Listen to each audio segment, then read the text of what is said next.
Studio, and today I wanted to cover my Bargello Rails quilt. It's the first quilt I actually made with Bargello in it.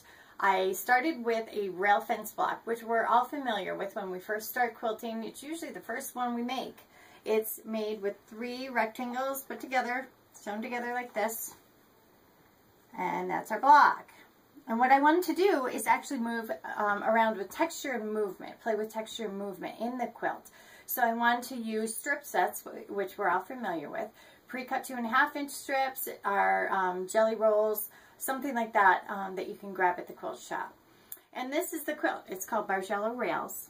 In nice and vibrant colors. You can see how the colors feed into one another. The actual quilt I made first, though, didn't look anything like that. It's this one.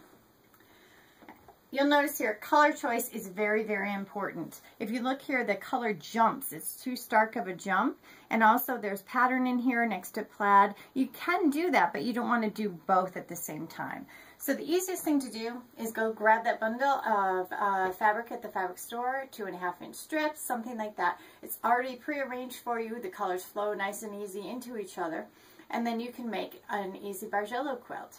Now, to do this Bargello quilt, I just used strip sets. I made strip sets here, different strip sets, and then I cut a section off of each strip set and moved them up and down according to the instructions. I call that a Bargello travel itinerary.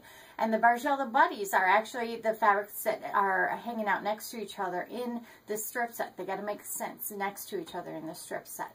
So that's how I make a rail fence Bargello. And you can check me out at thequiltstudio.com.